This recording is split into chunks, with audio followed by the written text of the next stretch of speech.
Good morning, everyone. It's the end of the week at City Hall. Just going to catch up with you on some things that have happened this past week, talk to you about some things that we expect coming up in the next several days. This Sunday at the train station, the Miles and Rogers Community Consulting Services, it's a new company in our community, is going to be having a fair and expo at the train station. It'll be from 4 until 7. It is there to provide information about healthy living. This is Women's History Month, and it's celebrating that, as well as being available to people with regard to some health and beauty aids. So if you have the time to get down there, Sunday, March 26th from 4 until 7 at our train station, you could learn a few things, as well as perhaps obtain some tips on healthy living. So please make your way down to the expo at our train station on Sunday. A week from tomorrow, the firefighters, our Niagara Falls firefighters, will be having their firefighters ball. It is an opportunity for the firefighters to recognize some of the activities that have occurred throughout the year, some of the efforts by our firefighters in the job that they do every day. It celebrates their hard work and their efforts in our community, as well as sort of indicating recognizing rather through awards some of the heroic efforts by our firefighters. I'm pleased to be able to join with them a week from this Saturday for the Firefighters Ball and Awards Dinner. This past week, I had the opportunity to again provide some funding to a women-owned business in our city. They are a full grant award winner under the city's MWBE grant program. They are one of several businesses that have received a full amount of funding through our program. So we're excited to be able to assist MWBE enterprises with this funding to help them get back on their feet post-pandemic, as well as to help them grow. So congratulations to, and if you're interested, please contact our Economic Development Department. You'll get information on the MWBE program, grant program, and then you may become eligible as well for grants under that program. For those that enjoy the parades that we have in our community, I want to let everyone know that on Saturday, May 27th, I know it seems like it's a long way away, but Saturday, May 27th, there will be a Memorial Day parade. The Memorial Day parade, though, will be on a different route this year. It will be right straight through Hyde Park. It will start on Linwood Avenue and head toward the Veterans Memorial across Robbins Drive, Lieutenant Bobo Drive. So please mark that date on your calendar, Saturday, May 27th, for the Memorial Day Parade in Hyde Park. The parade will start at 10 in the morning, and as we get closer, more and more information will be published so that you'll know more about the parade. But just to let everyone know, mark your calendar, May 27th, 10 a.m., Memorial Day Parade at Hyde Park. We continue to move forward with a couple of our projects here in City Hall.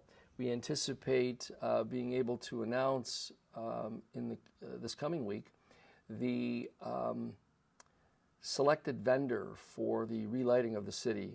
As you know, I've explained a couple of times previously our intent to relight the city with LED lighting, brighten the city up, as well as provide some technology, smart city technology, through this installation. We have gone through a rigorous proposal process, have initially pared down the number of vendors to 3, and then among those 3 have now selected one that we think will best provide this effort for our community, again, improving the appearance of our community as well as delivering some much needed technology in a variety of areas. Once we have notified all of the vendors, then we'll be making an announcement on that project too. So it's another one of our American Rescue Plan projects as requested by the community to improve the appearance of our city. We continue to move forward with our efforts. As I indicated to you, I believe last week I spent a very profitable, successful trip to Albany with our state leaders with regard to the event center in the park. They have continued to express their support for the project. They are pleased at the fact that we are, as a city, taking action against, a pretty predictable landholder in the Milstein Properties Group.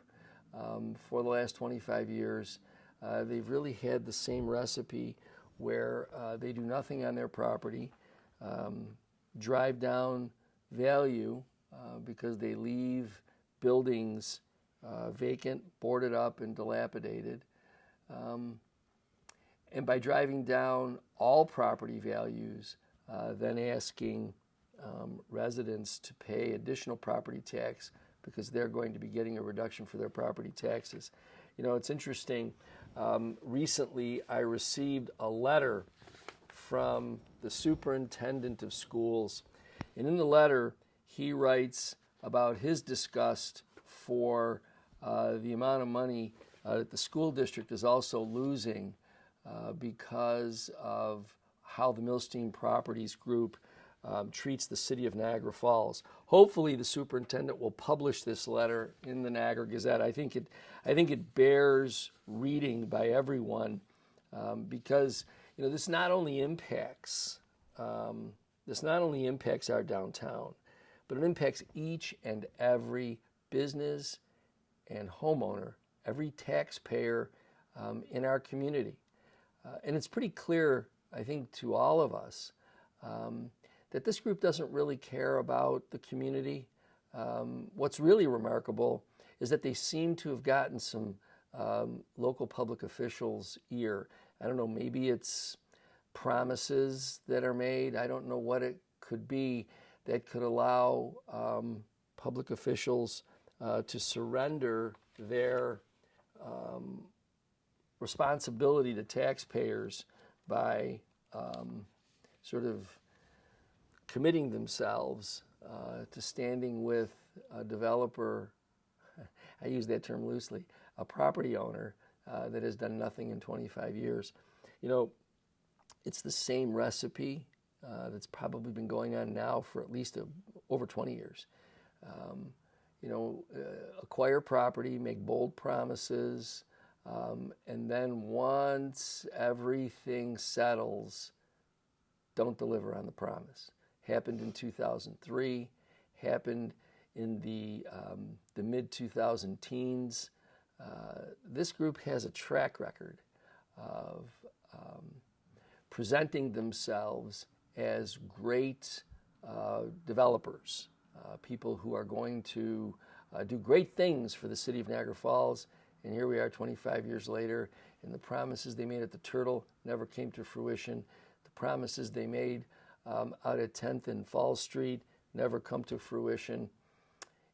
After a while, I think the people of this city,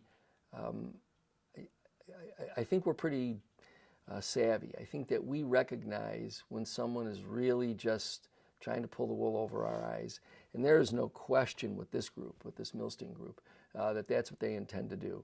It is really, it's really shocking that they can once again try to come across with, this tremendous project that they want to promote, that they're spending.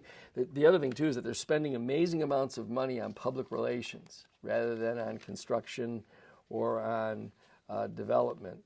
But I think that speaks to just the nature of their character as a property owner.